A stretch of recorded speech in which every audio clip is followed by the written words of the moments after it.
It's me, Vera, here to remind you that this is an adult podcast. That means we're going to deal with tough topics. Take a break if you need it, and be kind to yourself, because we sure won't be.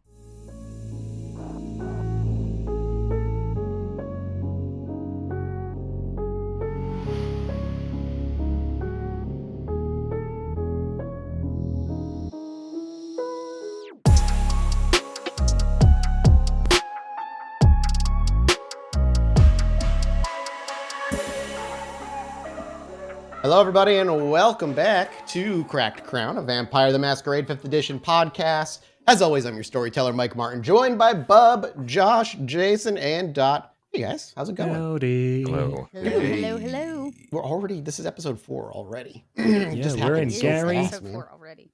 Yeah. Fast. As you can see, we are without a Mark today. The reason Mark is not here is he's just busy. He's got other things scheduled. He's a very busy guy. He will be back next week, and to figure out what Mark was doing in that time, there will be a solo episode between myself and Mark to show you what Max is doing during this time while he's not with the party. I very much imagine that Max left Chicago independently to head to Gary after you guys. So again, for those who are curious what Max is up to, don't worry, we will make sure to check that out. And honestly, we can even do all that and have Jason on here because you guys are supporting us directly and making the show more and making it grow. We started with maybe being able to do 8 episodes of one season, and here we are, 6, technically, like season 6 of like many of the different shows we've done. Got 3 Stitch of Fate, 5, right? Desperate Measures, no, you're right. This is 6. And this is like our 6th like thing. So if you go to patreon.com/podbynight, you can support the show, help us grow. You get some cool benefits and goodies in the background. In fact, last episode, we got to see an NPC that had been, created by one of the patrons. That was Garrett. Garrett, at the end of the episode, was a patron. And a big shout out to our patron for, I closed the freaking page. Okay, there we go. Xavier. Thank you, Xavier, for that one. Thank you. And if you want to support us in other ways, leaving us reviews, leaving us like 5 stars, letting people know who are looking for tabletop RPGs shows that this one is a step above. And just, showing your support anywhere you can and spreading the word. And you can subscribe here on Twitch as well, which will help us move toward partnership, which is like the last thing we need here on Twitch. We have affiliate. Now we just need to be a partner. If you want to talk about the show, come over to our Discord. It's completely free. There's a bunch of rooms with spoilers. And we have like a couple hundred people over there that are just like always chatting away. And if you are a patron, you get access to a secret room called the Blood Room with all of us in there and other patrons, as well as access to the community game, which is locked for those particular tiers as well, where you can get involved in the community game and maybe see little Easter eggs and like little hidden things in the background to show that, yeah, you guys exist back there. Don't worry. And what was the last thing that happened again, Josh? I know we just said it an hour ago, but for these people, it's been a week. I'll give you something new. There's a lot of drama happening. There is drama. Well, there is some horrible blood magic-y thing that Dot's character has painted, graffitied on one place, and people are like starting to see that there's more going on in Gary than meets the eye. That is for damn sure. Mm-hmm. Well, we might as well find out what exactly is going on in Gary by playing the game that we're all here to play. So, without further ado, let's set the scene, rein things in, and see what our coterie is up to. It's with the loud rolling noise and click of an old van that snaps our vision into the world of Gary, Indiana. On the outside, we see this rundown van that our crew has been traveling in for quite a while. It sits under a warm orange light. You can hear the hum of electricity coming off of it as the streets themselves are devoid of any civilians wandering around. And the camera zooms in on the van, and we soft pan to black before fading in on the inside. And standing there, with his shirt gripped by Bob and Sean leading the way, Vera and Duke, a new individual, steps into the van. A short 5'2" male who you would place visually in his 20s somewhere, with short ruffled blonde hair, stark blue eyes. And honestly, Duke, as you look at him, a fidgety-looking composure. Seems to not be able to sit still. As he steps in, the van door shuts. Does Bob or Sean say anything? Oh, Sean's gonna poke three people here, all in one jibe. He's gonna be like, Bob brought you a present, Vera. I think he likes you. Well, not really my usual flavor of gift, but does this tiny man have a name? Yeah, It's yeah. Garrett from Gary. Speak unless spoken to, I guess. Was that... You're serious? That is his name? Yep. Oh, all right, Garrett from Gary. It's 2 T's? I don't care. Unfortunate. Dare I ask why you're snooping about? Just like I told your friends here, it's just, I ain't robbing a tomb that ain't been robbed already. I'm just going through whatever was left over to be picked over here at one of the once prince's humble abodes. And you've come around... How long has the prince been dead? Or missing? Missing? It has been like a year probably at this point. So you Maybe waited a little less. whole year to come poking about his humble abode. No, I didn't want to come poking about. That's why it's been a year. I'm only here because... All right, I forgot. I'm after... there's a job on offer. I'm looking to get paid out, and I figured maybe I could get a lead by snooping around the prince's old place for any information. Just so happens that the answer is no, I couldn't. And before I could even finish, you're goons, right? And he looks to the both of you. Or are you more like henchmen? We're Partners. we're very distinctive gentlemen. Your distinctive gentleman here interrupted my astute studies. I apologize. I wasn't aware that you guys had reserved the building for the night. So if you could we could go our separate ways. I don't have anything. You can pat me down. I just would like to leave alive. How about this? Oh God. Since technically we're here to look into some of Gary's problems. Which one? And There's I like imagine 100 of them. you snooping about the prince's old abode is part of one of those problems. We'll let you scutter away. But I'd like your name and information as to where I might be able to find you. Say, if I needed a first-person tour around this lovely city. Garrett with 2 T's, you seem very in the know. Yeah, you got a phone? I'll just put my number in there. No, I don't think you understand Garrett with 2 T's. You owe us a boon. Okay, and if you need to reach me to cash into the boon, let me give you my number and you can reach out to me. I don't understand what the problem is. Sean, Yeah, fine. okay. I hand over my smartphone and I watch over his shoulder. Yeah, I'm like, as you do, you watch technically him This isn't mine. slowly pluck his number in 1 digit at a time before he just kind of, in a laissez-faire way, just kind of hands it back to you. I immediately call it. Does something ring on him? You can hear vibration in his pocket. Hey, excellent move. You didn't lie to us. Well done, Garrett with 2 T's. Now, for the real stickler. How much is somebody paying you for whatever it was you were looking for? 100 grand is the price on offer. If you find it, or find out who has it, I'll pay you double to let me know. You have that kind of money? Are you doubting me? I've never seen you before, so yeah, I doubt everything that you say. Consider it a Well, paranoia Garrett, of being undead. it looks like you're going to have to trust your gut on this one. You can either cash in for the measly 100,000, or you can come out to Vera's house and tell her directly, and I'll pay you double. Where's your house? You live in Gary now? Yes, and I show the address location. looks Our at it. humble abode. And he looks at it and he kind of like shrugs. I've never heard of this place, but thanks. I appreciate it. And he takes out his phone and starts plucking in the address to his phone, and then hands you the paper back. Oh, is this for Bye, me? Did you write Garrett. this down to like give to me? No, Garrett, I wrote it down so you wouldn't forget it. He waves his phone in the air. Don't worry, I got it. Well, that's all, Garrett. Pitter along. Well, Vera, Sean, Bob, and strange man in the corner, do I get to learn your name before I get out of here? You'll be hard to forget, standing at 8 feet tall, however tall you are. Close. My name is Duke. Well, it's good to meet you all. Like I said, name's Garrett. Welcome to Gary. Place is a shithole. I expect not to see you here for long. He gives you a stupid grin and turns to open the door to the van unless anybody stops him. I want to keep him.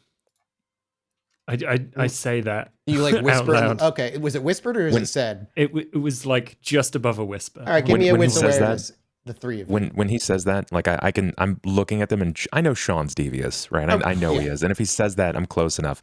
I'd like to kind of usher Garrett along. I want to kind of not necessarily grab him by the shoulder, but put my hand on his shoulder and walk out of the van with him. He takes like a step, and as soon as your heavy hand hits his shoulder and you walk with him, he moves a little faster. And as he steps out, do you step out with him, or do you just kind of like? I will. Okay. I will step out. Do you shut the door? I'll even go as far as shutting the door. Okay, so it's just like a moment there. Duke steps out.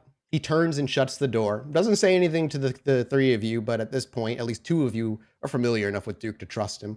And he looks over to the van, then back up to you, and kind of gives you a confused look. Like, what are you expecting out of him right now?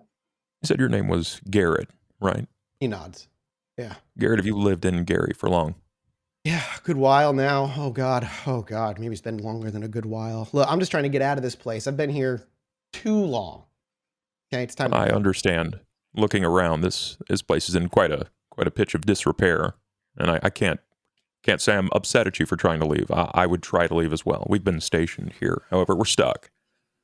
Can I ask you a favor, as a newcomer to Gary and someone who's clearly our senior in this place? I'm all ears.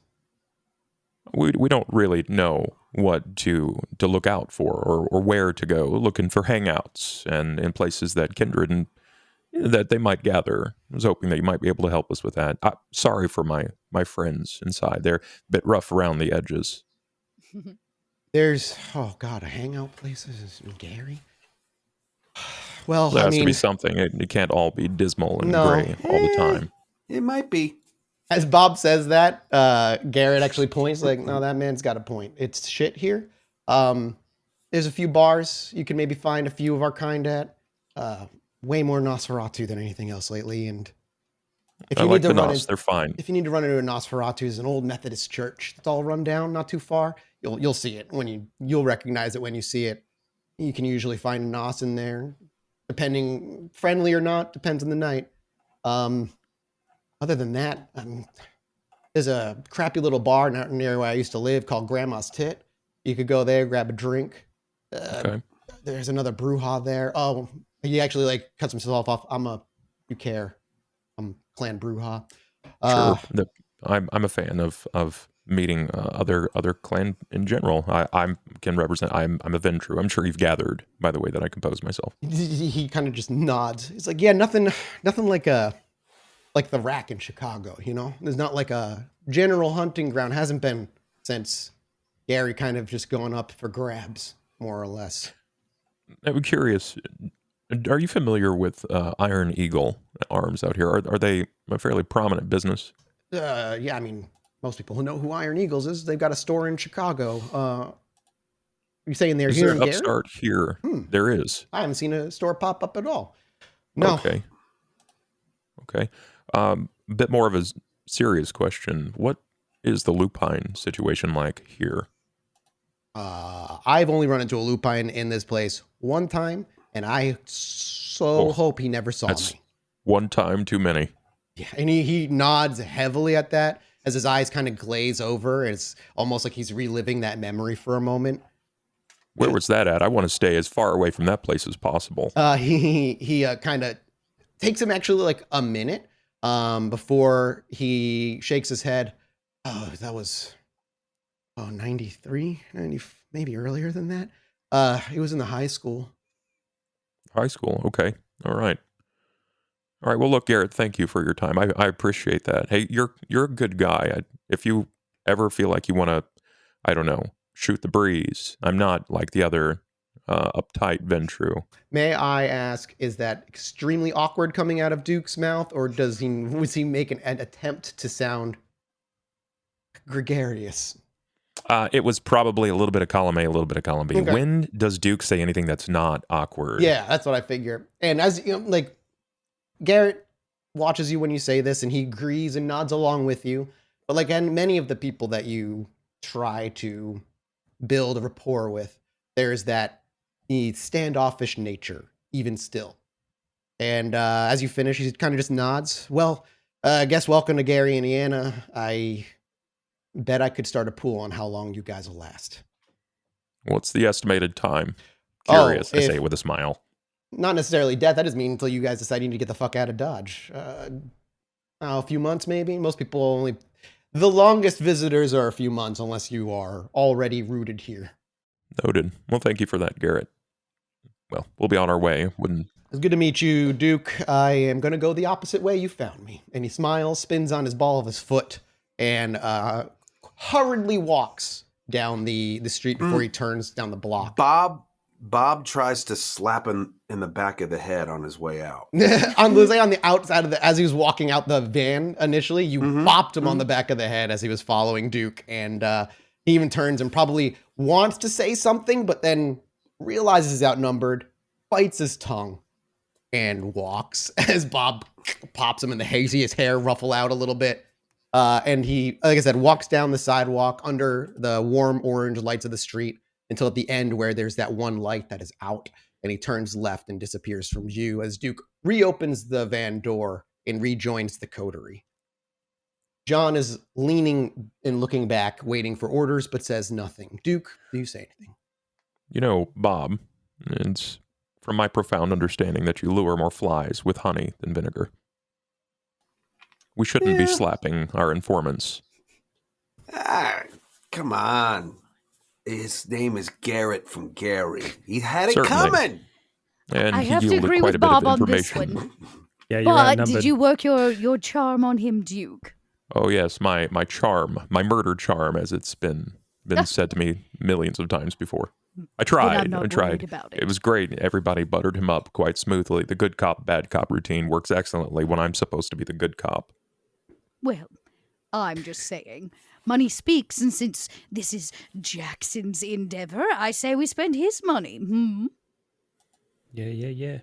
Well, We I'd be got- careful. Despite how strong some of you may be, I still worry about the capabilities of a Bruja, and he was very, very forthcoming with that information. It seems he was forthcoming with quite a lot of information. He was When you afraid got for a- his life. When you got I don't a know brew, what you said, Bob. real quick between it goes real quick from when you got a brouhaha and it turns into a brouhaha. That's all I'm saying. He's They're not only wrong. one hire away. He's not even wrong. And speaking of a brouhaha, it is time to go home. I say with quite disdain. Pitter on, John. But I think it is time for us, as our dear Garrett with 2 T's pointed out, to properly introduce ourselves. I say when we arrive at our new abode, we plan a party. I have an idea. Oh dear. And that lingers as the car engine roars. You can feel it being thrown from park into drive as it lurches. And as the tires roll, our camera remains stationary as it pulls out the back window. And we watch the van drive down the road, becoming smaller until they too also turn out of sight. We slow cut to a vision of more desperate despair. Past all the homes, on the outskirts of Gary, all the way to the east, the address that you have given John comes into view. It's surrounded by very little. Some trees, some weeds, and lots of garbage piled around. A small building that looks like it was maybe a gas station at some point. A one-story building, white brick with red trimming, and spray painted on the very front it says Sims Tires with random phone numbers, spray painted on the right and the left. The door itself has 3 wooden planks blocking it, and all the windows are completely barricaded. John slows to a stop.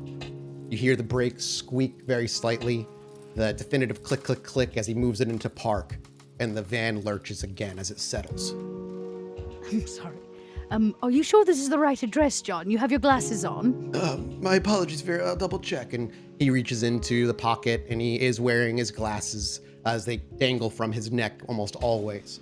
And he looks at the paper and then looks up and says, unless this information isn't correct, this is the spot. And he looks it up and down and kind of gives it an openly disgusted look. Is this where that Eric lad is, or just where the prince hung out? Well, you're only in the van right now, and you're not entirely sure. Just that building there, and you don't see anybody immediately. Shall I continue, Vera? Should I continue to look perhaps further down the road? Maybe it was a mistake.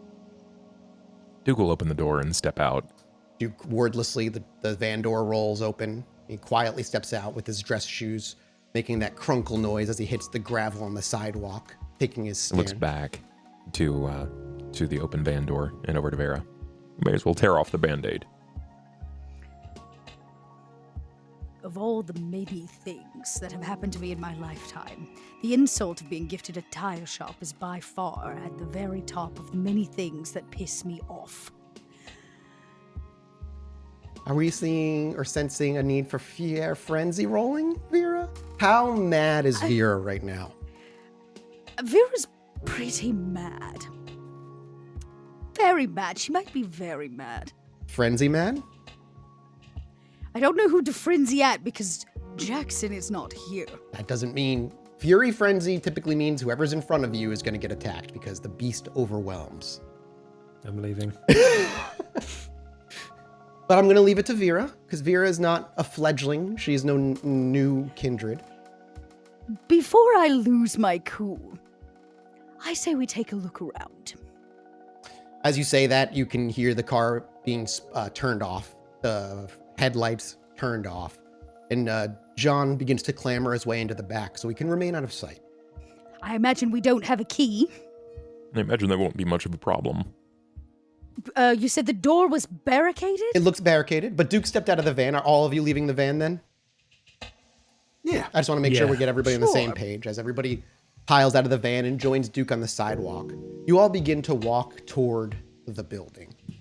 As you make your way to the front of it, I imagine John had probably parked a few houses or buildings back, and you get a good frontal view.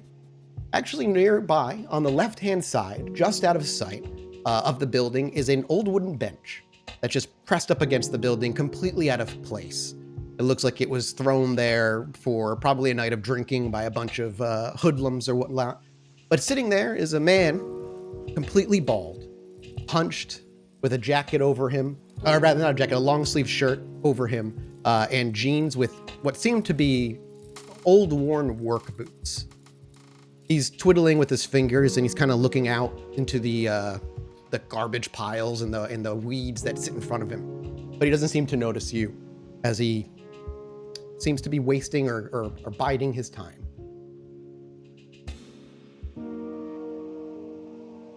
I look for the building that is presented for our address specifically. Nope, that was is it. This, The tire Sims shop. Tire Yep, shop. it's the tire Okay, shop, then and it has the bench on the side with an individual sitting then on the bench. I'd like to try to enter the facility, or the nearest path that Duke might be able to enter the facility. Yeah, so you're immediately, there's a front window you could try, the front door. As Duke approaches, the individual who's sitting on the bench stirs to the footsteps, and he darts over. And as you get a full look at his face, you see a man in his 50s with a very thick, just handlebar mustache.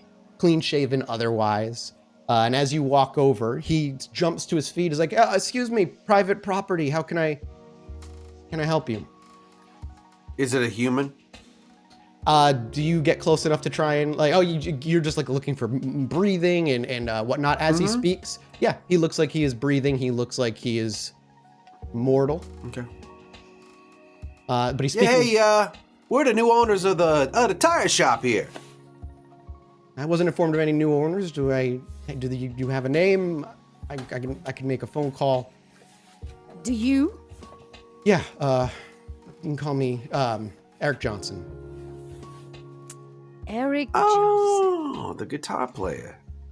Well, look at that. I don't play guitar. I'm sorry. You know who I'm, the other Eric Johnson.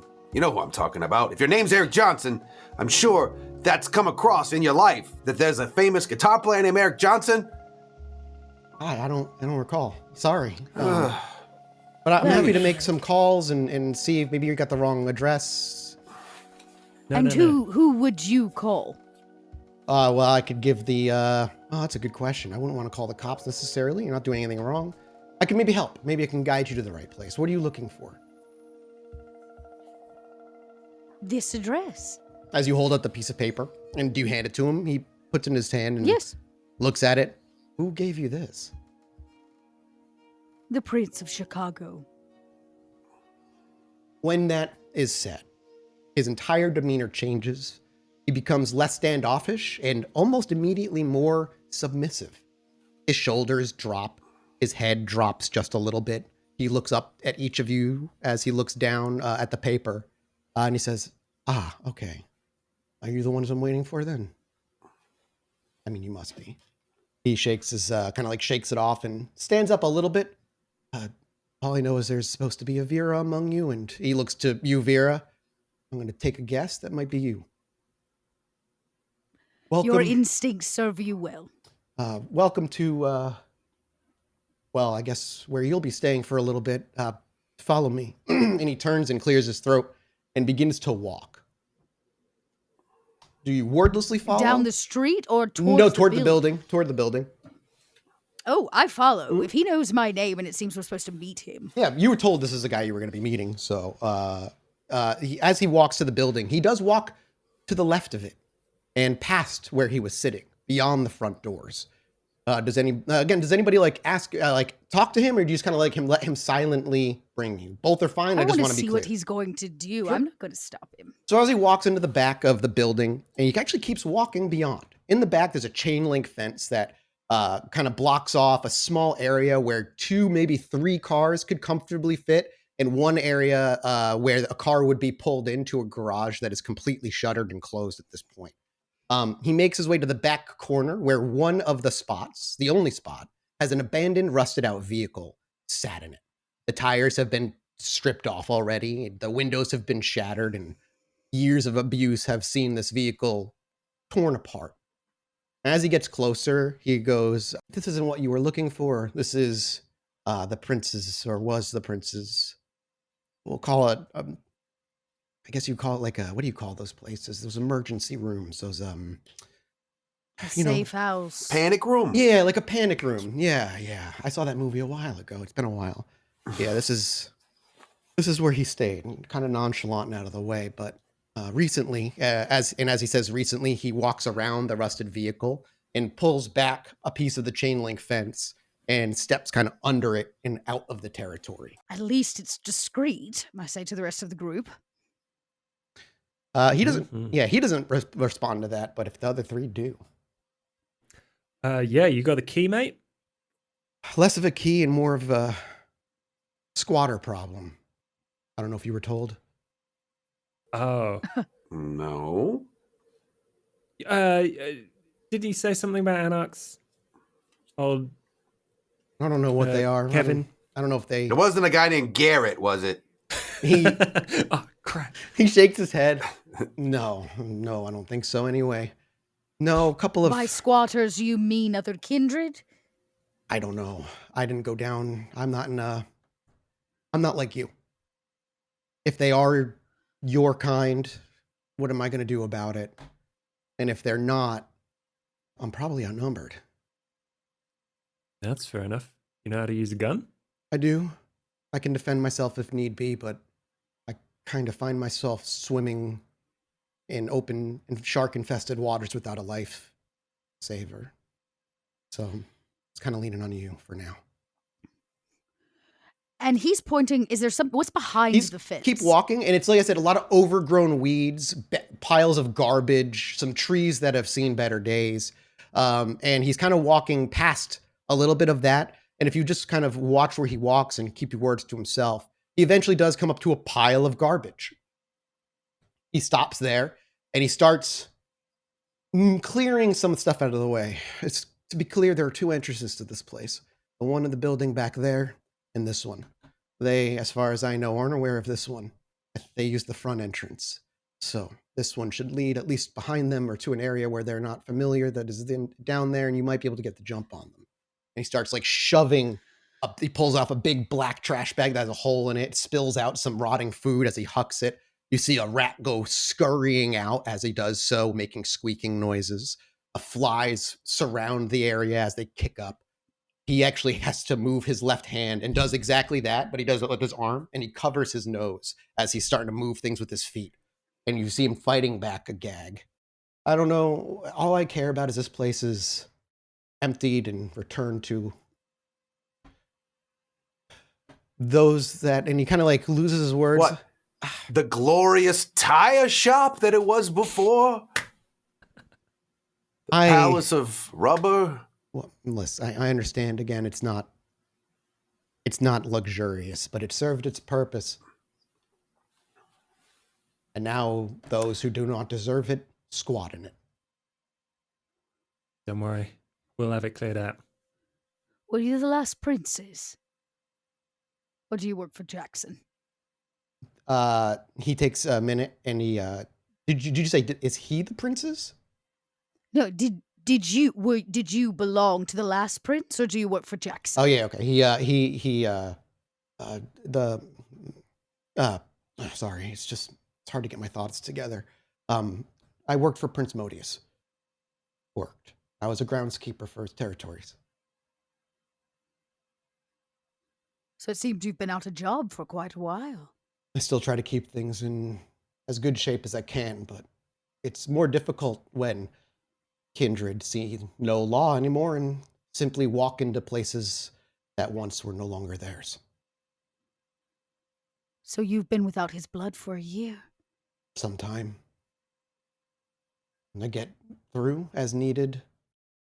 So don't go anywhere, Eric. We're going to clean out this little problem, and then I'd like to have a chat. He smiles. He's like, I'm not going anywhere. Was expecting you tonight, so I'll be here. As he those words finish, the last bit of garbage is moved. There's a giant wooden pallet that has been rotted through. Some rusty nails stick out of it. He puts his left hand under it and pulls it away. And underneath you see what is like a embedded, rusty, metallic trap door surrounded by slightly overgrown grass and pieces of dirt that have covered it, clearly unused in a God knows how long. As he kicks it away, he actually tries to lift it, but he struggles and is unable to. I think it's rusted shut. I got you, man. So Sean moves up, strength brawl. Mm-hmm. Oh, Vera's got to watch this. She takes a step Yeah, back. there's no to Max give here Sean to do some this, so. space. Go ahead, Sean. There's potential for failure when Max isn't around. 3 successes. Sean kind of bends down with his knees and wraps his fingers around the iron circle that you can pull on.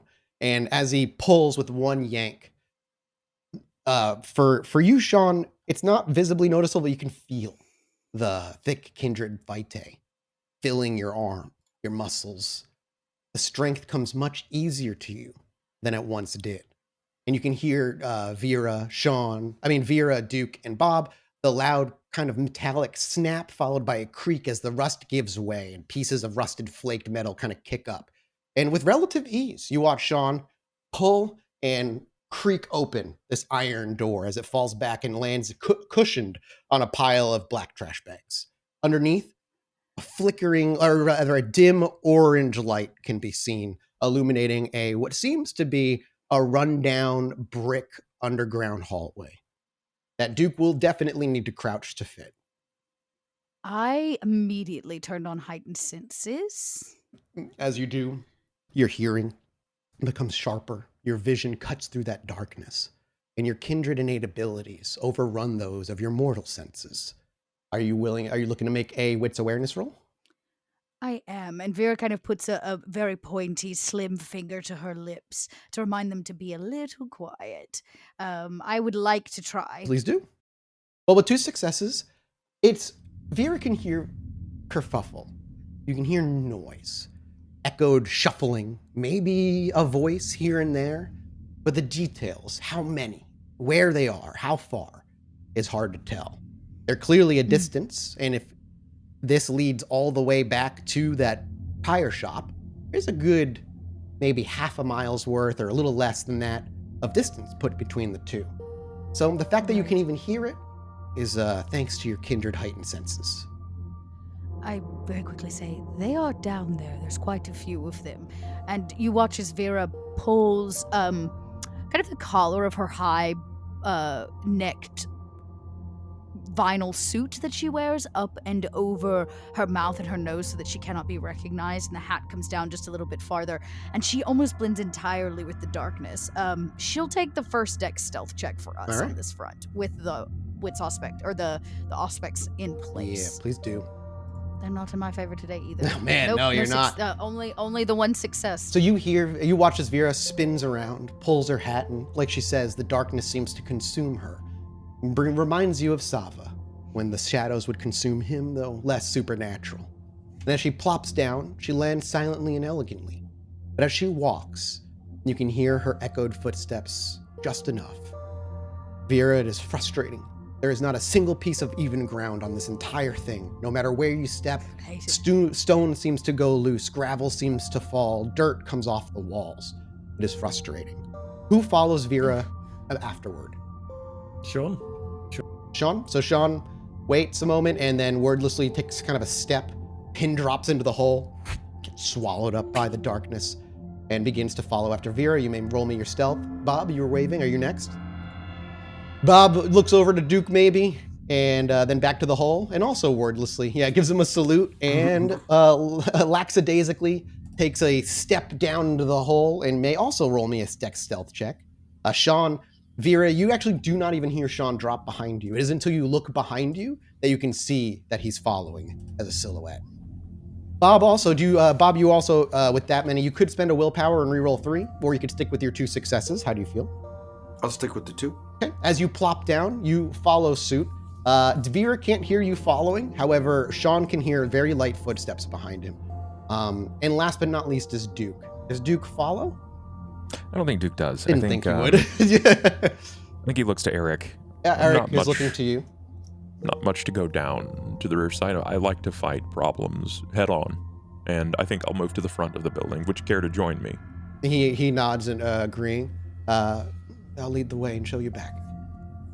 And he begins to travel. And in that moment, as he begins to walk with you, he turns again and he bites his bottom lip a little bit before pulling it in. He runs his fingers through his mustache before he looks to you. He's like, pardon my manners. I forgot to thank you all for taking care of this. I don't pretend to know who or what sent you here, but I am appreciative of removing those who don't belong.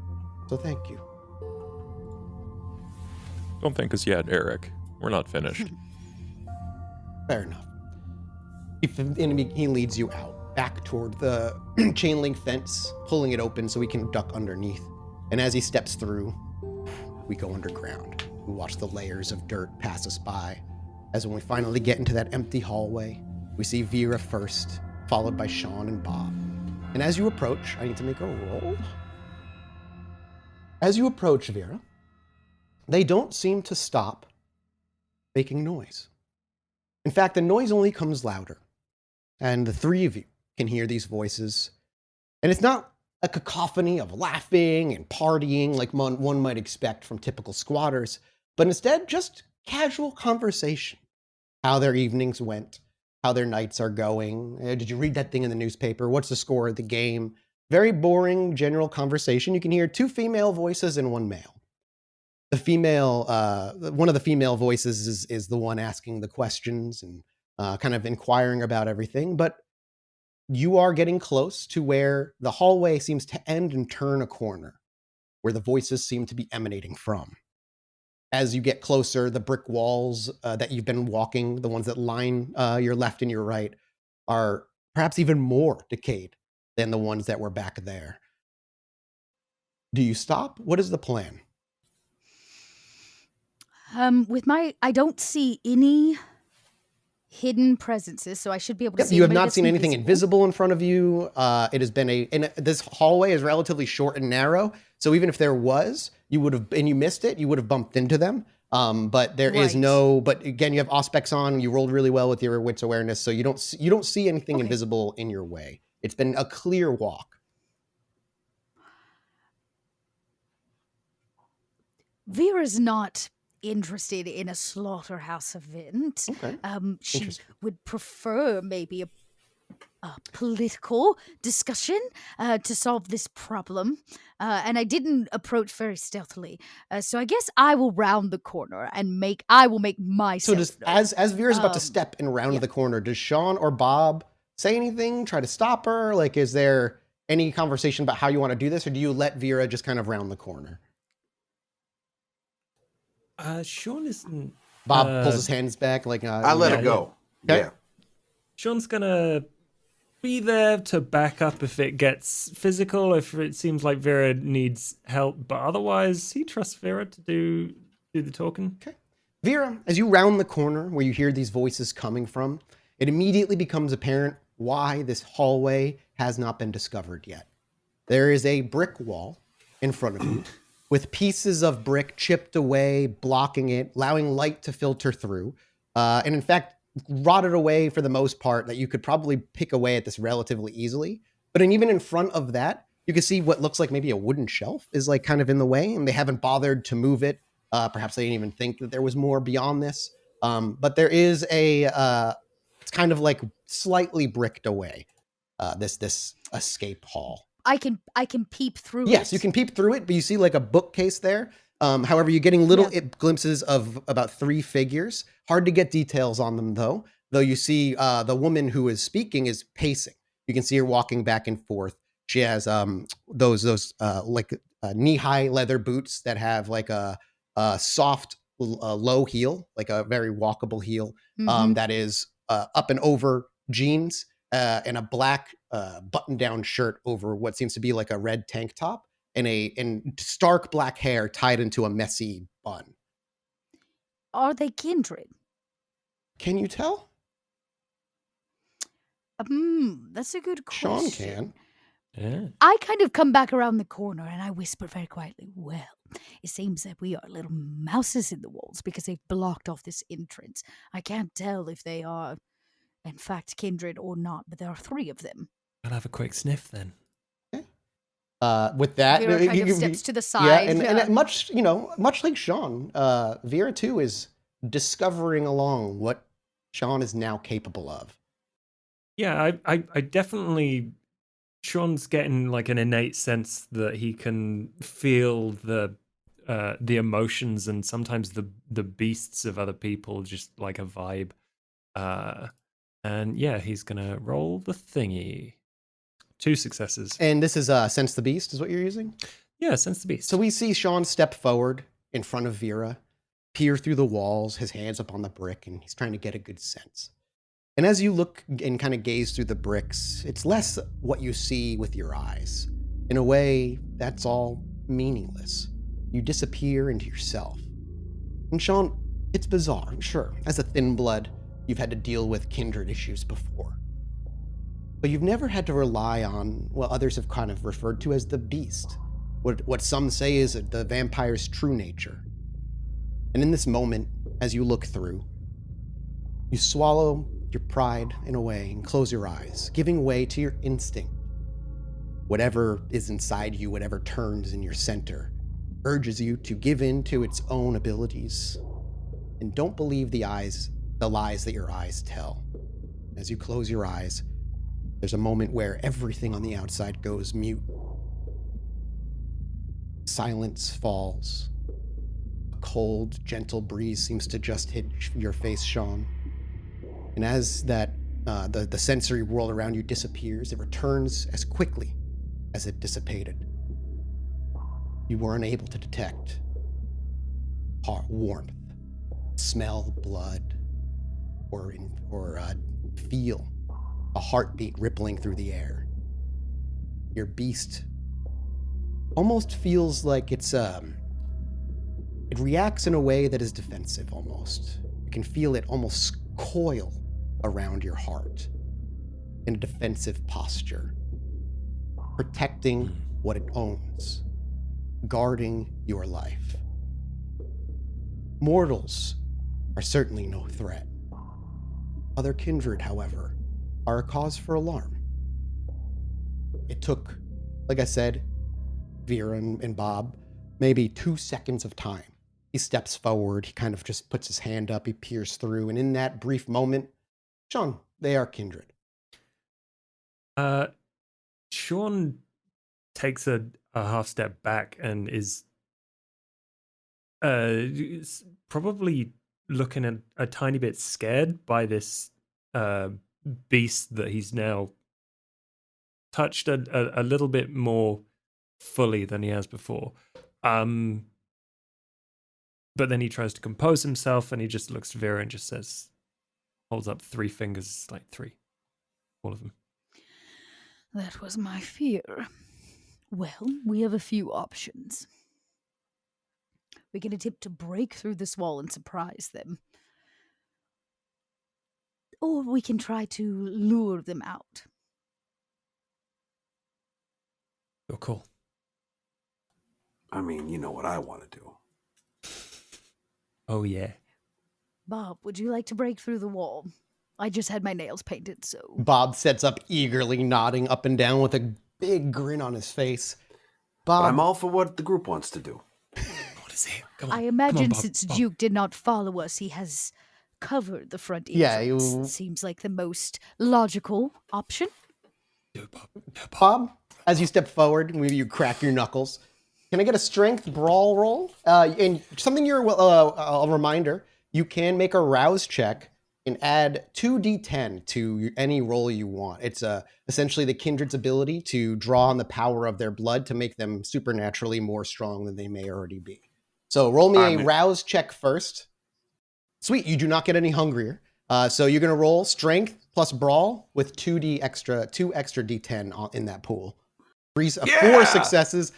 So you Vera simply steps back as Bob rounds up. Is he a righty? Is he a lefty? He's a righty. And is he throwing a hook? What do we see? You describe how Bob approaches this wall. How does he break this wall? How does he make his grand entrance? Oh, you know what?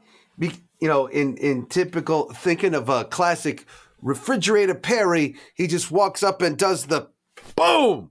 2 hands, open hand. He hits him with the palms of his hands like this right into the wall. And as you do like he's making a tackle. As you run and you do so, the brick itself shatters. Splinters of it go flying to the left and right while gray dust fills the open void that is now in front of you. The bookcase in front, with such force, actually topples forward. You can hear the wooden in the back give a large crack. And as the dust settles, all that conversation stops.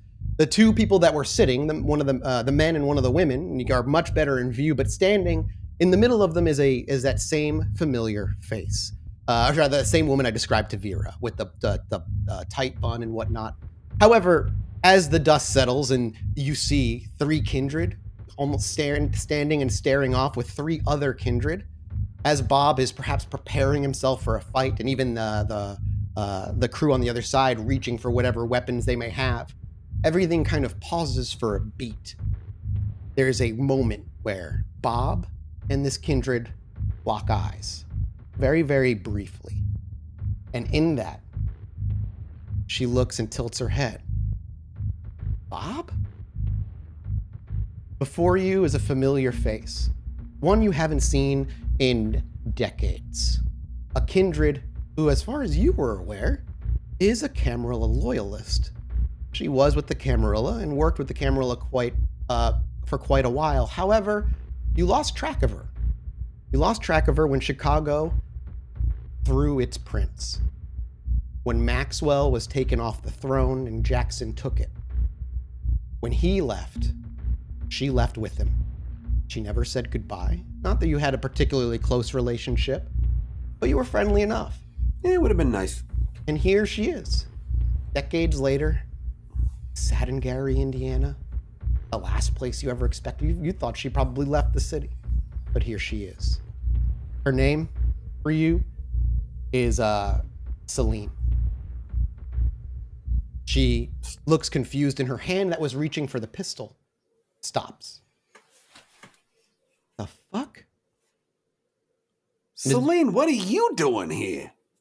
And as the confusion settles, the 2 people who are sitting are standing, each hovering over a weapon, with Vera and Sean probably similarly around the corner, listening. But on that confused recognition, we cut to black. And we pick up next week with the resolution of who these people are and how Bob knows at least one of them. Thanks so much for watching, everybody.